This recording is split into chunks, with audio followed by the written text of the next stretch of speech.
Good morning, good morning. Ano kami sa ating sakyan. Nagparada dito sa mga palengke ng Balintawak. Nagkapurma ka sa anak ko guys. Itong asawa ko, naiwan yung susi. Nung namili na kami doon, nakita nyo yung mga pamilihan. Ayan. Susi. Mabuti ka mo.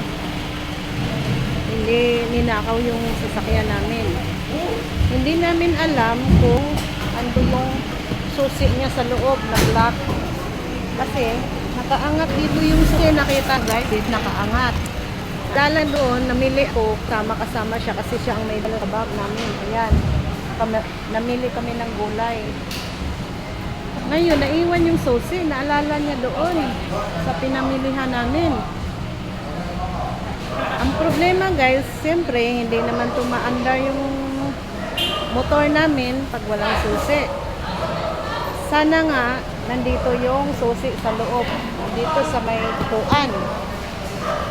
Ang sabi naman dito sa mga nagbantay, hindi naman daw, wala naman daw nagkukuha ng mga susi. Pero ang alam ko guys, nandito, naiwan niya. Ayan. Kasi kaparada nga kami. Hindi naman din pwedeng buksan to kaya wala nga susi. Andun yung susi niya sa locker. Andun yung susi namin sa bahay. Nandito yung susi namin sa motor nga. Ngayon, wala akong dalang susi sa bahay. Siya lang ang may dala. Ayun nga, kasama ng isang ano yun, lagayan. Eh, mabuti yung anak ko, nag-aral nasa Muñoz lang. Ang sabi ko sa kanya, daanan mo na lang sa school, i-chat mo. Kunin mo yung susi sa bahay ng anak ko kasi tag-iisa nga kaming susi. Yung akin, nasa bahay iniwan ko kasi nga may susi naman siya. 'Di ba? Part 2 to guys. Bante! Eh, yung susi namin, tag-iisa kami, dala yung susi ng anak ko kasi pag wala ako sa bahay, may susi siyang sarili. Tag-iisa nga kaming 3. Dibet! Kibali 4. May susi yung anak ko doon sa nakatira sa Caloocan. Eh pag pumunta siya sa bahay, may susi din siya sa bahay. Ngayon, lahat nawala. Ayun, umuwi siya ng bahay kasi kinuha yung duplicate sa motor. Eh, hindi naman kami makauwi. Ngayon, nag-jeep siya ngayon. Inuha yung susi sa school ng anak ko para sa bahay, parang mabuksan. At kunin niya yung duplicate sa motor namin. Hindi pa ako tapos guys, namili ng mga gulay. Nandito kami sa loob ng Balintawak. Ayan, nakita nyo? Lahat yan guys, mga gulay yan. Ayan. Limpak-limpak ang mga gulay dito guys. Hindi maklaro kasi maliwanag. Ayan oh, may mga kargador. Tapos yung iba nag-deliver, ayan. Kita nyo yung mga maraming tao guys, hindi halata. Hindi halata kasi maliwanag masyado. Doon maraming doon guys, sibuyas nakaimbak. Ayan, yung mga karton-karton na yan, mga gulay, ayan. Mga binaba, mga karton-karton yan na mga gulay, guys. Kaya ngayon, nag-aantay ako. Mabuti ka mo, guys. Malapit lang yung bahay namin dito. Sa Balintawak to Muñoz. Magsawa ako ngayon nito mag-antay. Sa bagay guys, nakainom na naman ako ng gamot sa maintenance. Nakapag-almusal na ako, dala-dala ako ng kamote. Kasi hindi pwede akong magutuman. Ayan, nakita nyo yung mga itlog guys. Ayan, daming mga kargador dito guys.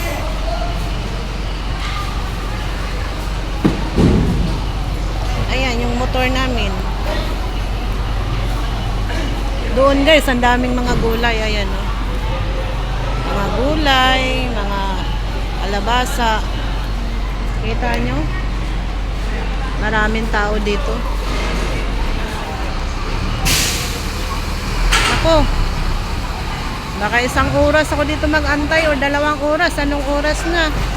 9:35 pa. Ang tindahan ko guys, sarado. Kasi nga, galing kaming duty niya sa trabaho, ako'y pumunta sa kanya dahil nga nagpa-laboratory kaming dalawa. Dumiretso nga kami dito sa Balintawa kay namili ng gulay. Nagka-problema naman nitong ng motor. Itong asawa ko guys, ulyanin na rin eh. 58 pa lang, ulyanin na rin. Kahit ako guys, ulyanin na ako eh. Itong may karamdaman tayo. Saka busy lagi tayo. Maraming tayong inaatupag na trabaho sa bahay. Mamimili. Mamayang hapon din guys, mamili din ka ako ng mga paninda ko. Ngayon, namili kami ng pangailangan namin kasi wala na kaming gulay sa bahay. Kailangan ng gulay kung kinakain.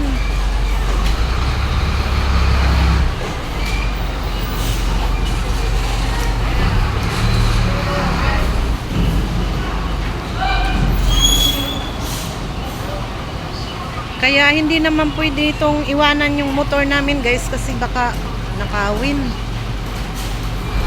Pero hindi pa to nakabayad sa paradahan. Kasi nga, kumuha pa siya ng susi. Ayan, may dump truck dito guys. Hindi naman naklaro yung baho pa naman dito guys. Ayan guys oh. Puro mga gulay dito guys.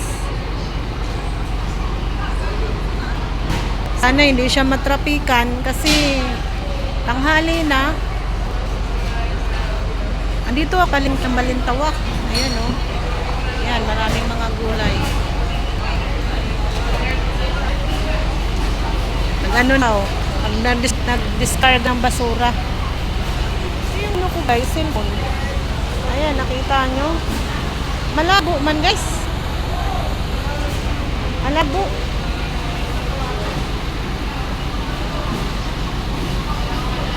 Napakaraming gulay dito guys. Pamilihan ng bayan to. Kasi mura dito guys ang mga gulay. Mura ang kilo. Dito namimili yung mga taga iba-ibang lugar. Namimili kilo-kilo, bandel-bandel. Dito namimili talaga. Kaya sumadya kami dito para makamura. Tsaka lingguhan ng gulay namin. Okay, baho. Baho ng basura guys.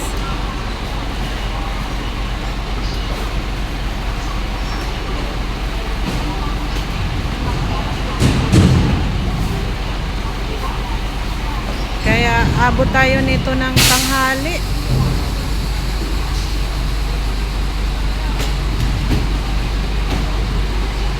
Naghanap din ako ng tanglad. Doble tuloy yung lakad namin guys kasi umuwi siya ng bahay. Dapat tapos na kami namili. Nasa bahay na kami. Wala eh. Natrouble lang namin susi. Pero sana nandito sa nasa upuan namin.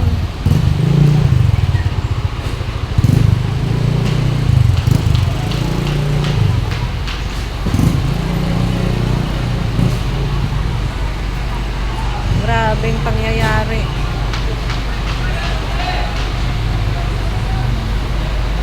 Ayan guys oh.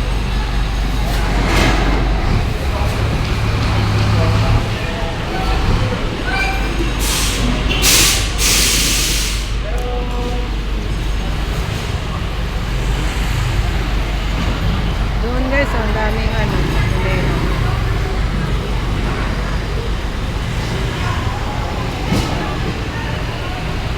Magluluto pa kaya ako sa bahay, guys.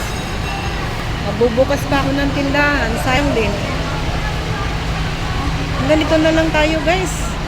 Kinukwento ko lang yung pangyayari namin eh. Yun, natagalan tuloy kami pa uwi. Walang suri yung motor. Hanggang dito na lang ako. Ingat din kayo lahat. Iingat din naman kami sa biyahe. Kaso lang, ang problema nga lang yung susi. Pero, laban lang. Antay-antayin lang natin kung anong oras yung nakarating. Ang biyahe dito, Balintawak to, ano guys, mga ano lang, 15 minutes kung walang traffic pag nag-jeep. Oo. Ayan. Daming tao dito guys, namimili. Maraming sasakyan. Kung alam nyo lang guys, napakaraming gulay. Oh. Hanggang doon yun sa labasan guys. Oh, hanggang dito na tayo guys. Yung hindi pa nag-subscribe sa aking vlog, sa aking channel, nag-subscribe na. Ayos eh. Konting tulong lang po. Bye-bye. Ingat po silang lahat.